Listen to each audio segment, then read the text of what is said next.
ફરી એકવાર ધોરણ 8 વિષય સામાજિક વિજ્ઞાન પ્રકરણ નંબર 2 આપણી આસપાસ શુંમાં આપનું હાર્દિક સ્વાગત છે. વિદ્યાર્થી મિત્રો, મૃદાવરણ અને જલાવરણનો અભ્યાસ કરી ગયા બાદ આજે આપણે વાતાવરણનો પરિચય મેળવવાનો છે. આ પાઠનો સૌથી મહત્વપૂર્ણ અને પરીક્ષાલક્ષી જો કોઈ સવાલ હોય તો એ વાતાવરણ છે. એટલે આવો વિદ્યાર્થી મિત્રો આને આપણે વ્યવસ્થિત સમજીએ.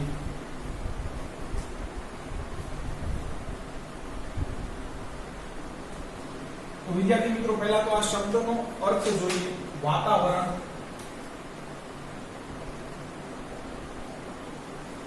વાત વત્તા આવરણ. વાત એટલે થાય હવા અને આવરણ એટલે થાય પડ.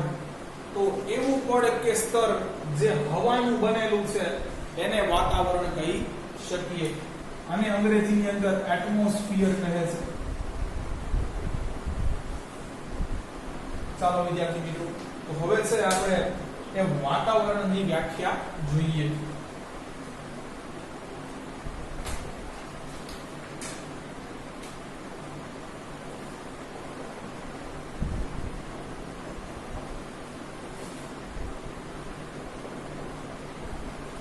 તો કે છે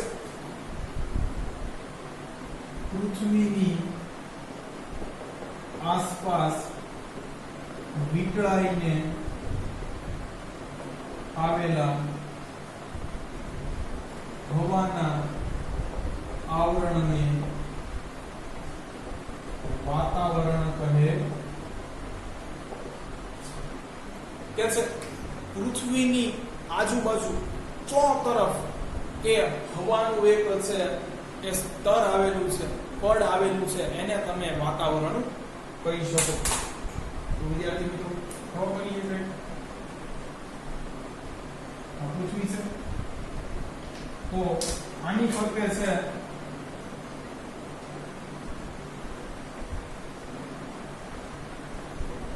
ત્યાં જે બધું વીંટળાઈને આવેલું છે એને તમે વાતાવરણ કહી શકો. કે છે વાતાવરણની જાડાઈ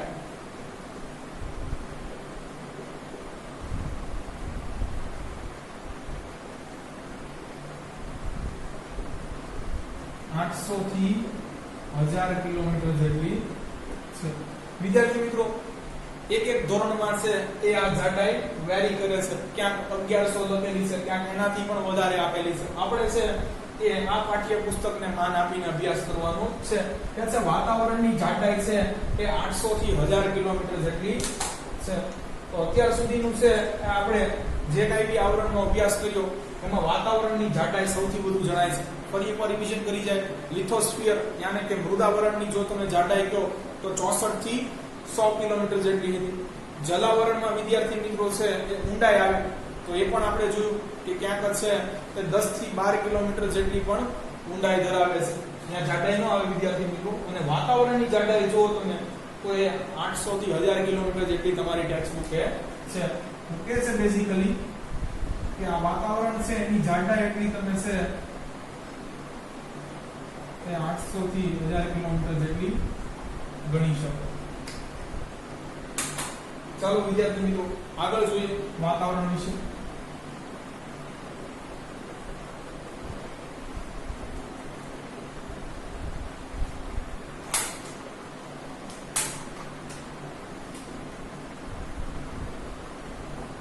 તો કે છે કે મૃદાવરણ અને જલાવરણની જેમ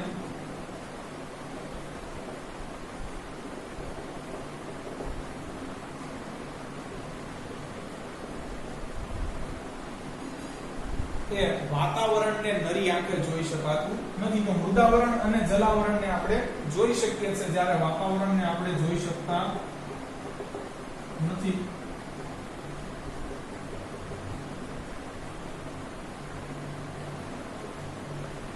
વિદ્યાર્થી મિત્રો, આ આપણને દેખાશે નહીં.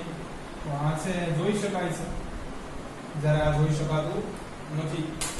આગળ વિદ્યાર્થી મિત્રો, તો વાતાવરણ છે એ શેનું બનેલું છે એ જોઈ લઈએ. કે છે વાતાવરણ એ ઘન પ્રવાહી અને વાયુ તત્વોનું બનેલું છે. પણ વિદ્યાર્થી મિત્રો વાતાવરણનો ફરી એક મોટો ભાગ છે એ તો વાયુ સ્વરૂપે જ છે, એ પણ આપણે સ્વીકારવું રહ્યું. પણ છે વાતાવરણ છે ઘન પ્રવાહી અને વાયુનું છે એક મિક્સચર છે, એ પણ આપણે છે એ સમજવું જરૂરી છે.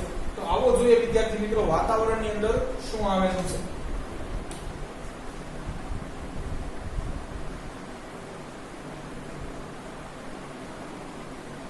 તો કે છે વિવિધ વાયુઓ. ચાલો એ તો આપણે માનીએ છીએ. પછી કે છે ધૂળના રજકણો.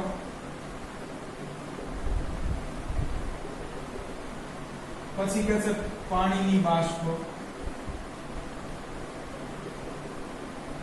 પછી કે છે સૂક્ષ્મ જીવો અને ક્ષાર કણો વગેરે વિદ્યાર્થી મિત્રો એ આવેલું છે. આગળ કહે છે કે વાતાવરણ છે એ રંગવિહીન છે, ગંધવિહીન છે અને સ્વાદવિહીન છે.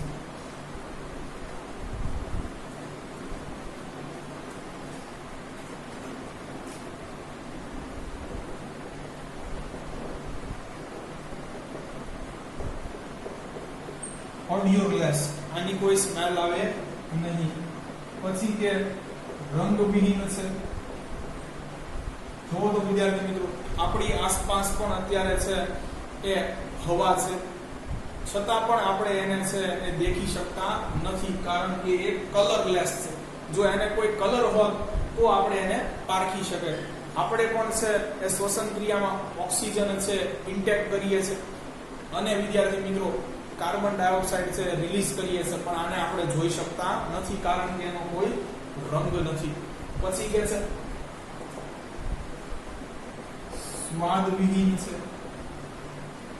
બરોબર વિદ્યાર્થી મિત્રો, એટલે છે સ્વાદ પરથી પણ માલુમ પડે નહીં. આગળ જોઈએ હવે.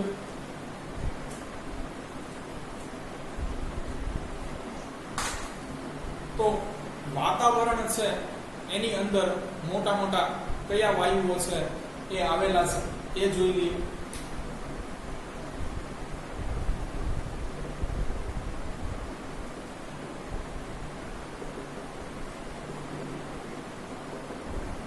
નાઇટ્રોજન 78%. તો નાઇટ્રોજન વિશે વિદ્યાર્થી મિત્રો છે એ આપણે થોડી માહિતી મેળવવાનો પ્રયાસ કરીએ. તો નાઇટ્રોજનની શોધ છે ઈસવીસન 1773 માં સ્કોટલેન્ડ દેશના ડેનિયલ રુધરફોર્ડે કરી હતી. આની શોધ છે એ ડેનિયલ રુધરફોર્ડે કરેલી છે. વિદ્યાર્થી મિત્રો નાઇટ્રોજનનું મૂલ્ય પણ ઓક્સિજન કરતા ઓછું ન આંકી શકાય, કારણ કે નાઇટ્રોજન છે એ વનસ્પતિની અંદર છે તે પ્રોટીનનું સંશ્લેષણ કરવામાં મદદરૂપ બને છે. અને વનસ્પતિ નાઇટ્રોજન ક્યાંથી મેળવે છે? તો કે છે હવામાંથી સીધો નાઇટ્રોજન તો એ ન મેળવી શકે. યાદ કરો વિદ્યાર્થી મિત્રો વિજ્ઞાનનું ચેપ્ટર નંબર 1. પણ મૂળ દ્વારા છે વનસ્પતિ આ નાઇટ્રોજન વાયુ છે એ મેળવે છે. તો ભાઈ જમીનમાં ક્યાંથી આવ્યું? તો જમીનમાં છે સૂક્ષ્મ જીવો છે એ રિલીઝ કરે છે અને આ નાઇટ્રોજન છે એનો ઉપયોગ એ પ્રોટીન સંશ્લેષણમાં કરે છે. તો વનસ્પતિને આપણે ખાઈએ છીએ એટલે છે એ પ્રોટીન આપણા શરીરની અંદર આવે છે વિદ્યાર્થી મિત્રો. અને આપણા કોષની અંદર છે એ એના મહત્વપૂર્ણ ઘટકો આરએનએ અને ડીએનએ પણ છે એ પ્રોટીનના બનેલા છે, કે જેની છે બનાવટમાં પાછો છે નાઇટ્રોજન ઉપયોગી છે. એમિનો એસિડ્સ બનાવવાની અંદર પણ નાઇટ્રોજન છે એ ઉપયોગી છે વિદ્યાર્થી મિત્રો. આ ઉપરાંત કેટલાક રાસાયણિક સંયોજકો છે એ પણ નાઇટ્રોજનના બનેલા છે. તો એનો અભ્યાસ આપણે આગળ આવશે. ચાલો હવે આગળ જોઈએ. બીજા નંબરે કે છે ઓક્સિજન 21% છે. વિદ્યાર્થી મિત્રો ઓક્સિજન છે એ પ્રાણવાયુ છે કે ભાઈ ઓક્સિજન ન હોય તો જીવસૃષ્ટિની કલ્પના પણ થઈ શકે નહીં. પણ આ ઓક્સિજન છે એ અતિ દાહક છે. તમે જોશો તો આગ લાગવા માટે પણ છે એ ઓક્સિજન છે એ જવાબદાર છે. જ્વલનશીલ પણ છે.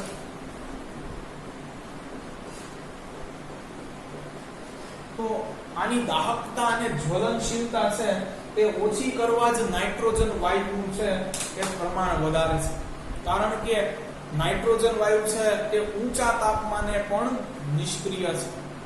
તો આ જે નાઇટ્રોજનનો ગુણ છે એ વિદ્યાર્થી મિત્રો છે અહીંયા ઓક્સિજનને લાભદાયી છે કે હવામાં છે 78% નાઇટ્રોજન છે એટલે એ ઓક્સિજનની દાહકતા અને જ્વલનશીલતા છે એને કાબુ કરી શકે છે. વિદ્યાર્થી મિત્રો તમે જો છે એ ક્યારેય પણ ચિપ્સનું પેકેટ છે એ ખોલ્યું હશે તો તમને અંદર છે ઘણી બધી હવા છે એ ચિપ્સ સારો ફ્રી આવતી હશે. એ પણ આ નાઇટ્રોજન વાયુ છે. કારણ કે ચિપ્સનું છે એ ઓક્સિડેશન થતું અટકાવે છે. જો એને હવા લાગી જાય, ઓક્સિજન છે એને લાગી જાય તો ચિપ્સ છે એ હવાઈ જાય. આવું ન થાય એટલા માટે અંદર છે નાઇટ્રોજન છે એ ભરેલો હોય છે. તો નાઇટ્રોજનના આવા અનેકો ફાયદા છે. કે છે નાઇટ્રોજન છે એ ઓક્સિજનની જ્વલનશીલતા નિયંત્રિત કરે છે. વિદ્યાર્થી મિત્રો તો તમને એવો સવાલ થતો હશે કે ભાઈ આપણે શ્વાસ ઉશ્વાસમાં પણ ક્યાંક ઓક્સિજનનો ઉપયોગ કરીએ છીએ તો આપણને બળતરા કેમ નથી થતી? તો વિદ્યાર્થી મિત્રો આનું કારણ એ છે કે રક્તકણો છે એની અંદર રહેલું હિમોગ્લોબિન છે તરત જ છે એ આ ઓક્સિજન સાથે પ્રક્રિયા કરી લે છે. એટલે વિદ્યાર્થી મિત્રો આપણને એના છે એ દાહકતા કે જ્વલનશીલતાથી છે આપણે બચી જઈએ છીએ. આગળ વિદ્યાર્થી મિત્રો કે છે 1% અન્ય વાયુઓ પણ છે. જોઈ લઈએ.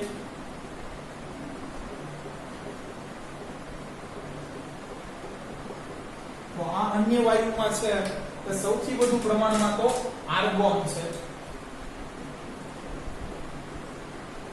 પછી વિદ્યાર્થી મિત્રો છે કે કાર્બન ડાયોક્સાઇડ છે.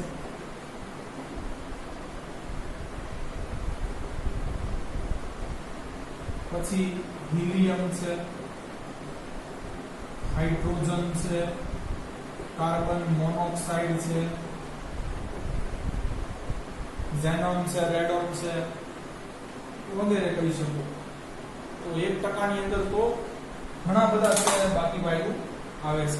પણ તમારે સૌથી વધુ છે એ નાઇટ્રોજન અને બીજા નંબરે છે ઓક્સિજન છે આ યાદ રાખવાનું છે.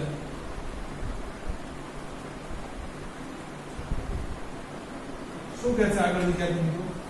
કે છે કે પૃથ્વીથી ઉપર જતા વાયુઓનું પ્રમાણ ઘટતું જાય છે. જેમ જેમ પૃથ્વીથી ઉપર જશો એમ છે વાયુનું પ્રમાણ ઘટતું જાય છે. અને વિદ્યાર્થી મિત્રો છે એ વાતાવરણની ઘનતા કે ઘટતા પણ ઓછી થતી જાય છે. કારણ કે કુદરતનો કે વિજ્ઞાનનો નિયમ છે વિદ્યાર્થી મિત્રો કે હંમેશા છે એ તમે જુઓ તો ભારે વસ્તુ છે એ તળિયે બેસવાનો આગ્રહ રાખે છે જ્યારે હલકી છે એના ઉપર તરતી છે. આપણે જોઈએ વિદ્યાર્થી મિત્રો કે પાણીની અંદર જો કાંકરા કે પથ્થર નાખવામાં આવે તો ભારે હોવાને કારણે તળિયે બેસી જાય છે ત્યારે થર્મોકોલની ગોળીઓ છે એ તરે છે, એ ડૂબી જતી નથી. બસ અહીંયા પણ એવું છે કે વાતાવરણમાં જે ભારે વાયુઓ છે જેની ઘનતા વધારે છે એ નીચલા થરમાં જોવા મળશે અને હલકા છે એની ઉપર ક્રમશઃ ગોઠવાતા જશે. તો અહીંયા એ પાછો છે કન્સર્ટનો ઉપયોગ છે કે છે કાર્બન ડાયોક્સાઇડ.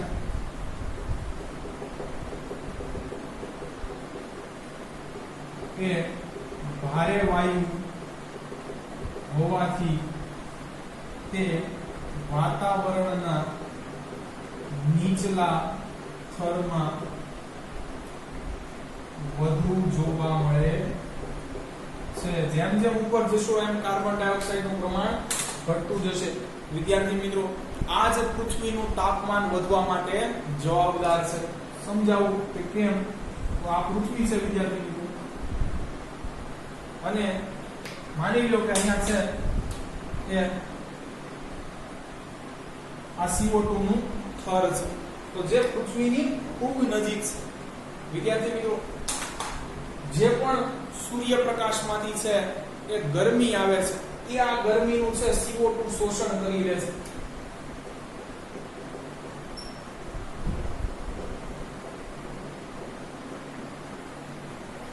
એટલા માટે છે પૃથ્વીનું તાપમાન છે એ વધારી દે છે, કારણ કે એક તો પૃથ્વીની નજીકમાં રહેવું, એમાંથી છે એ સૂર્યપ્રકાશમાંથી ગરમીનું પાછું શોષણ કરી લેવું. તો જો આપણે છે એ પૃથ્વીનું તાપમાન છે નિયંત્રણમાં રાખવું હોય, કંટ્રોલમાં રાખવું હોય, તો વધુ ને વધુ છે એ વૃક્ષો વાવવા જોઈએ, કારણ કે વૃક્ષો માટે મહત્વનો વાયુ છે એ કાર્બન ડાયોક્સાઇડ છે, જે આપણે પ્રકાશ સંશ્લેષણની પ્રક્રિયામાં ચર્ચા કરીશું. તો આ વાત પણ સમજવા જેવી ખરી કે જે ઘટ્ટ વાયુ છે, ભારે વાયુઓ છે, એ હંમેશા નીચલા સ્તરમાં જોવા મળશે, હલકા છે એની ઉપર જોવા મળશે. આગળ જોઈએ વિદ્યાર્થી મિત્રો,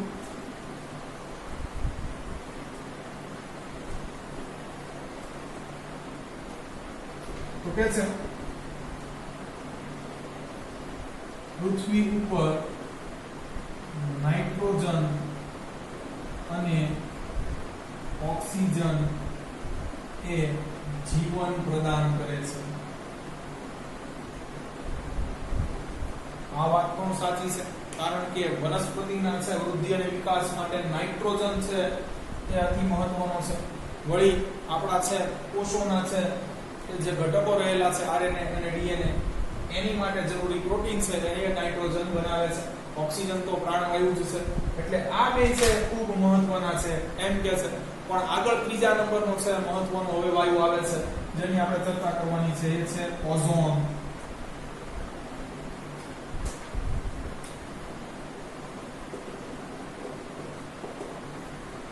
તો વિદ્યાર્થી મિત્રો, ઓઝોન છે એનું પણ એક સ્તર છે એ પૃથ્વીની ફરતે વીંટળાઈને આવેલું છે. ક્યાં આવેલું છે એ પણ તમને જણાવી દઉં.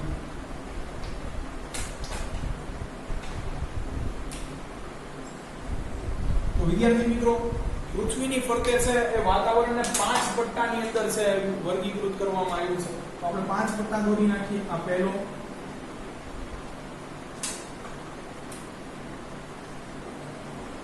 બીજો, ચોથો,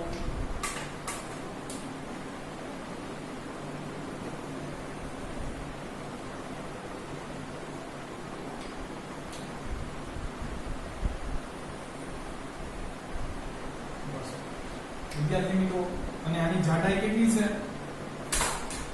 કે છે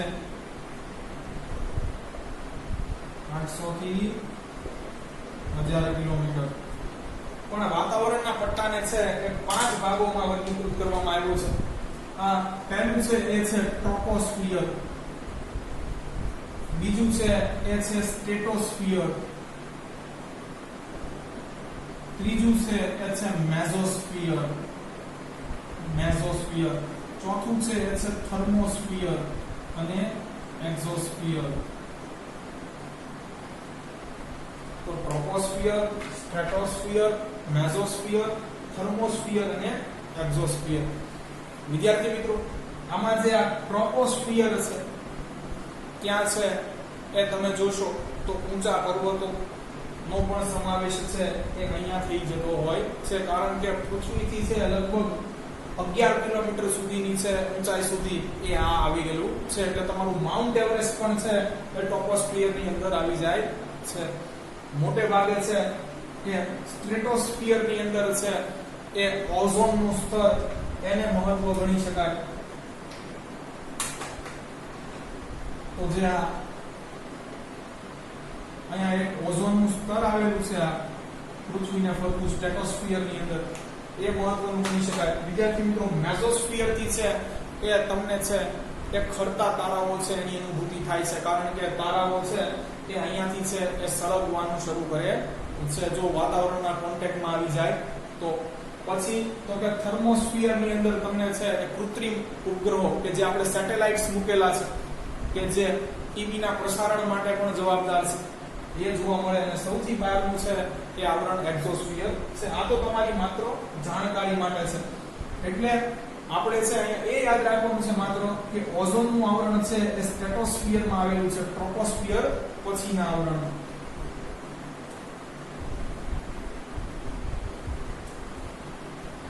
વિદ્યાર્થી મિત્રો, ઓઝોન નું અણુસૂત્ર પણ પૂછાઈ શકે કદાચ. તો એ છે O3. ઓક્સિજનના 3 અણુઓ છે ભેગા મળી અને ઓઝોન બનાવે છે. તો આપણે લખીએ ઓઝોન આવરણ ક્યાં આવેલું છે. કે છે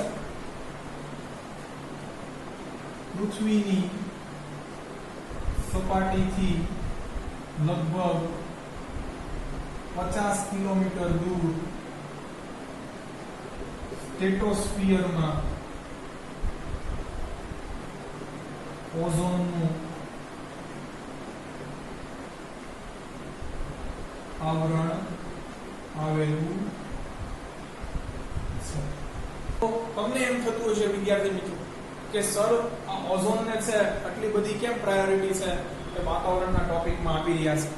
તો સૂર્યમાંથી અમુક છે એ આપણી માટે હાનિકારક એવા વિકિરણો પણ છે એ નીકળતા હોય છે, જેનું આ ઓઝોન છે એ શોષણ કરી લે છે. હવે તમને એમ થાય કે ઓઝોન આનો શું ઉપયોગ કરતો હશે, તો એ આપણે 10મા ધોરણમાં એનો અભ્યાસ કરવાનો છે. ઓઝોન પોતે એક રાસાયણિક પ્રક્રિયા કરવા છે એનું શોષણ કરી લે છે.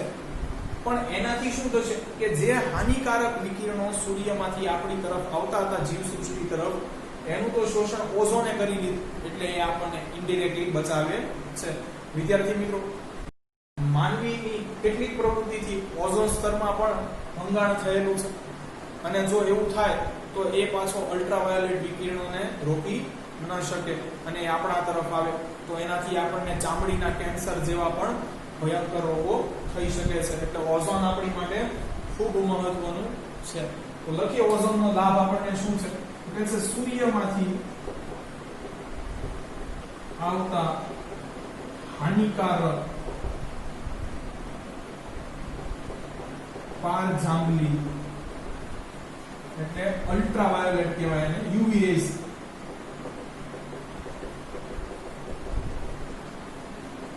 વિકિરણોનું તે શોષણ કરે છે. તેથી વિદ્યાર્થી મિત્રો આપણને નુકસાન થતું નથી. તો આ એક યાદ રાખવા જેવી બાબત છે. કે છે જેથી સૂર્યની ગરમીથી બચી શકાય. પણ વિદ્યાર્થી મિત્રો, આ ઓઝોન વાયુ જો તમારે લેવો હોય તો વહેલી સવારે છે ખુલ્લા મેદાનમાં દોડવાનું રાખવું જોઈએ, અથવા દરિયા કિનારે છે કે ઓઝોન વાયુ છે એ હલકો પ્રમાણમાં હોય છે, તો જે આપણને સ્ફૂર્તિ પ્રદાન કરે છે. કે છે વહેલી સવારે ખુલ્લા મેદાનમાં તથા દરિયા કિનારે ઓઝોન વાયુની હાજરી હોય. ચાલો અહીંયા આપણું છે ઓઝોન પુરાણ પૂરું થાય છે. હવે વાતાવરણમાં બીજું કંઈ પણ રહેલું છે વાયુઓ સિવાયનો, એનો પણ ઉલ્લેખ કરીએ થોડું.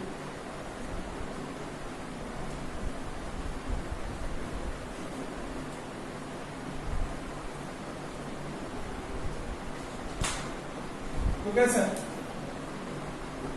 વાતાવરણમાં પ્રવાહી સ્વરૂપે મુખ્યત્વે પાણી છે. પણ વિદ્યાર્થી, ગરમી પડતા છે એ આ પાણી ગરમ થઈ અને તમને ખબર છે કે બાષ્પ કે વરાળમાં પરિવર્તિત થાય છે. જો પાણી ગરમ થાય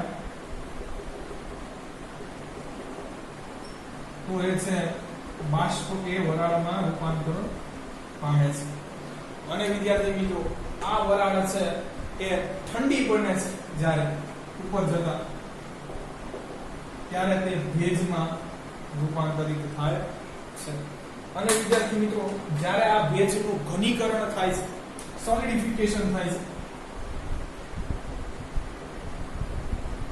જેમ વિદ્યાર્થી મિત્રો પાણીને ગરમી આપવાથી છે એ વરાળ અર્થાત વાયુ સ્વરૂપમાં રૂપાંતરિત થયું, એમ વિદ્યાર્થી મિત્રો છે એને જો ઠંડી આપીએ તો પ્રવાહી કે ઘન સ્વરૂપમાં પણ પરિવર્તિત કરી શકાય. તો આપણે જાણીએ છીએ કે પદાર્થને છે એ ગરમી આપવાથી, ઉષ્મા આપવાથી છે એની અવસ્થાઓ બદલી શકાય છે અને એક સ્વરૂપમાંથી બીજા સ્વરૂપમાં રૂપાંતરિત કરી શકાય છે. તો એનું ઉલટું પણ બનતું હશે. તો ઘનીકરણ થાય અને વરસાદ, ઝાકળ વહેલી સવારે, ખાસ વિદ્યાર્થી મિત્રો ડીવ જેને કહીએ છે, ઘાસમાં પણ તમને જોવા મળે છે. પછી કરા, હિમ અર્થાત બરફ વગેરે સ્વરૂપે પછી તમને જોવા મળે છે. જેવો જેવો પ્રદેશ વિદ્યાર્થી મિત્રો ઠંડો પ્રદેશ હશે તો ભેજનું ઘનીકરણ થઈ તમને કરા અથવા હિમ છે સ્નોફોલ સ્વરૂપે જોવા મળશે. જો ઠંડુની અને ગરમની એવું વાતાવરણ હશે તો ત્યાં વિદ્યાર્થી મિત્રો છે એ તમને ઝાકળ સ્વરૂપે પણ જોવા મળશે અને વરસાદ પણ છે એ ભેજમાંથી આવે છે.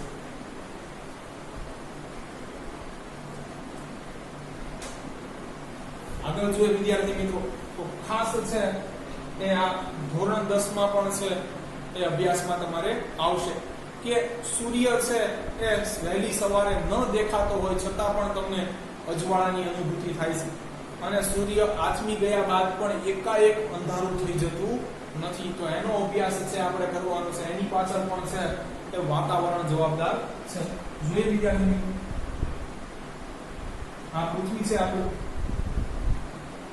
માની લો કે આ એક છે એ રેખા છે. તો આની ઉપર સૂર્ય હશે તો આપણને દેખાશે, આની નીચે જો સૂર્ય હશે તો એ આપણને દેખાશે નહીં. માની લો કે સૂર્ય અત્યારે અહીંયા છે તો તમને છે એ દેખાવો ન જોઈએ અને સૂર્ય ન હોય તો વિદ્યાર્થી મિત્રો આપણે જાણીએ છીએ કે સૂર્ય છે એ પ્રકાશનો એક સૌથી મોટો સ્ત્રોત છે.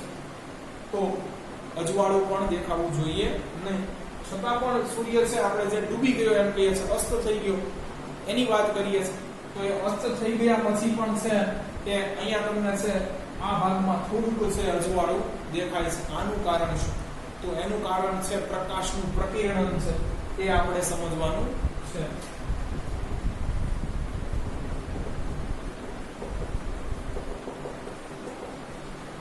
પ્રકિરણન વિદ્યાર્થી મિત્રો અંગ્રેજીમાં એને છે સ્કેટરેશન, વિખેરણ પણ કહે છે. તો કહે છે વાતાવરણ માના સૂક્ષ્મ જીવો, ધૂળના રજકણો અને અણુઓ દ્વારા પ્રકાશનું વિખેરણ થવાની ક્રિયાને પ્રકિરણન કહે છે. ખાસ આ સમજવા જેવી વસ્તુ છે. વિદ્યાર્થી મિત્રો જો સમજાવવાનો પ્રયત્ન કરું છું કે વાતાવરણ ન હોત તો શું થાય, તો વિદ્યાર્થી મિત્રો અહીંયા છે સૂર્યમાંથી જે કિરણો નીકળે છે એ આગળ ચાલ્યા જ જાય. પણ અહીંયા વિદ્યાર્થી મિત્રો ક્યાંક છે સૂક્ષ્મ જીવો છે, ધૂળના રજકણો છે, બીજા કોઈ અન્ય અણુઓ છે. તો હવે એક્ચ્યુઅલમાં શું થાય છે એ જોયું.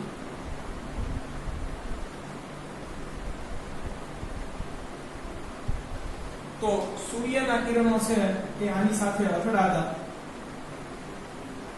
એ અહીંયા છે પ્રકાશ વેરી દે છે, વિખેરી નાખે છે.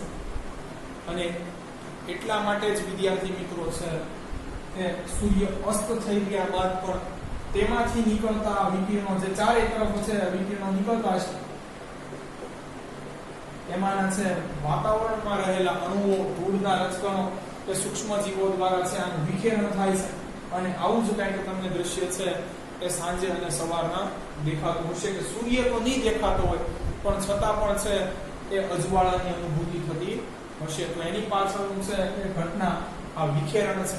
કારણ કે કોઈ ઓબ્જેક્ટ, કોઈ વસ્તુ છે એ આડી આવી જાય છે અને એ આ પ્રકાશને છે એ વિખેરી નાખે છે, આગળ જવા દેતી નથી.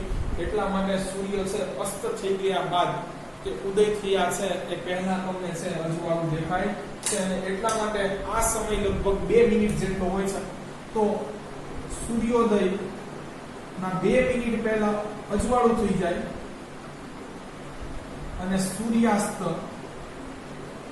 ના 2 મિનિટ પછી પણ અજવાળું હોય છે. તો આમ રોજ તમને છે એ તારાઓ 4 મિનિટ મોડા ઉગતા દેખાય છે.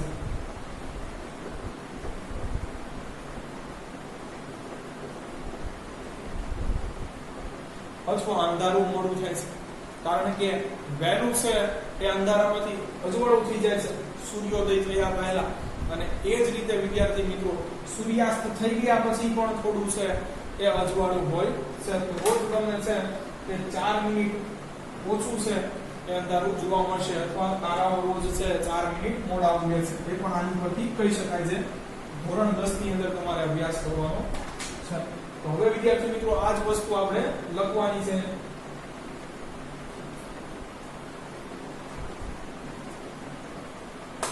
કે છે સૂર્યમાંથી આવતા વિકિરણોનું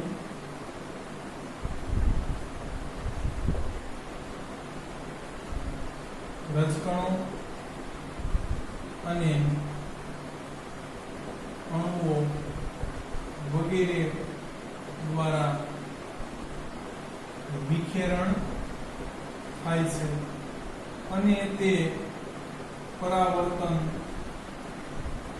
પામીને પૃથ્વી તરફ આવે છે. ભટકાઈને વિદ્યાર્થી મિત્રો આગળ નથી જતા રહેતા, પસાર નથી થઈ જતા, પણ છે તે પૃથ્વી તરફ આવે છે. અને જ્યાં સુધી પ્રકાશ આપણી આંખમાં ન આવે ત્યાં સુધી તો આપણે વિદ્યાર્થી મિત્રો જોવા સક્ષમ હોતા નથી. તો જે સૂર્ય તો નથી, પણ સૂર્યના છે એ આ જે કિરણો છે અહીંયા કોઈ રહેલા ઓબ્જેક્ટ થી ભટકાય, પરાવર્તન પામી અને અહીંયા અવલોકનારની છે એ આંખમાં આવે છે, એટલે આપણને છે અજવાળું દેખાય છે. તો પરાવર્તન પણ પામે છે સાથે. પરાવર્તન એટલે ભટકાઈને દિશા બદલાઈ જાય છે સૂર્યના કિરણો. એટલે કે છે તેથી જ એકાએક અંધારું થઈ જતું નથી.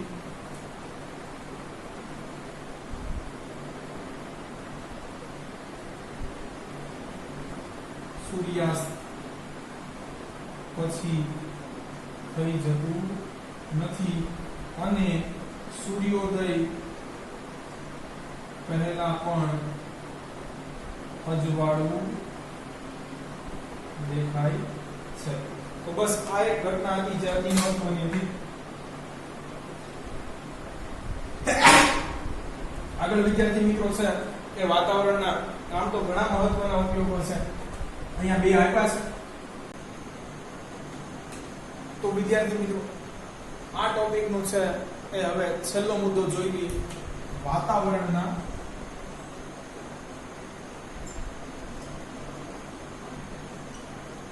ફાયદાઓ.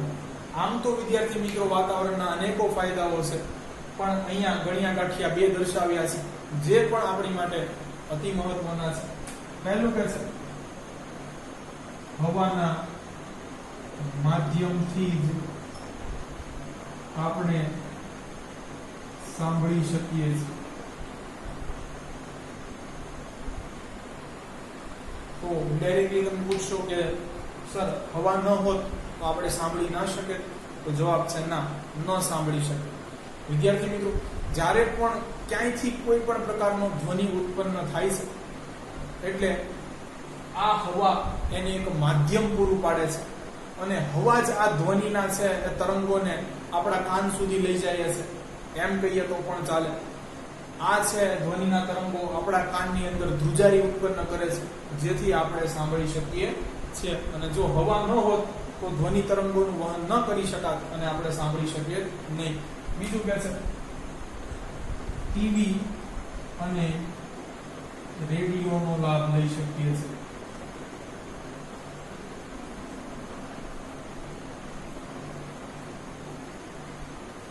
વિદ્યાર્થી મિત્રો, અત્યારે જ IPL ચાલી રહી છે UAE માં. તો ત્યાં છે અત્યારે લાઈવ ક્રિકેટ મેચ નું રેકોર્ડિંગ થતું હશે કે જેને છે એ બ્રોડકાસ્ટ પ્રસારિત કોઈ ચેનલ થકી, કોઈ એક માધ્યમ થકી કરવામાં આવતી હશે. પણ આમાં વાસ્તવિક ઘટના શું આકાર લે છે એ તમને કહું. વિદ્યાર્થી મિત્રો, કોઈ પણ ચેનલ થકી છે કે આ વિદ્યુત ચુંબકીય વિકિરણોને છે અહીંયા સેટેલાઇટ સુધી છે આપણે જોઈ ગયા વિદ્યાર્થી મિત્રો કે સેટેલાઇટ છે વાતાવરણના કયા પટ્ટામાં આવેલા છે ત્યાં સુધી પહોંચાડવામાં આવે છે. અને આ વિદ્યુત ચુંબકીય વિકિરણો છે એ વિદ્યાર્થી મિત્રો પ્રકાશની ઝડપે જતા હોય છે. એટલે સેકન્ડોના અમુક ભાગની અંદર છે એ સેટેલાઇટ સુધી પહોંચી જાય છે. પછી તો કે આપણા ઘરના છે એ ડીશ સુધી છે આ વિદ્યુત ચુંબકીય વિકિરણો છે એ સેકન્ડોમાં પહોંચી જાય છે. એટલે દુબઈમાં થઈ રહેલું લાઈવ રેકોર્ડિંગ છે એ આપણે ચંદ સેકન્ડો પછી જ અથવા એક સેકન્ડના અમુક ભાગ પછી જ છે આપણા ઘરે ખૂબ વ્યવસ્થિત જોઈ શકીએ છીએ.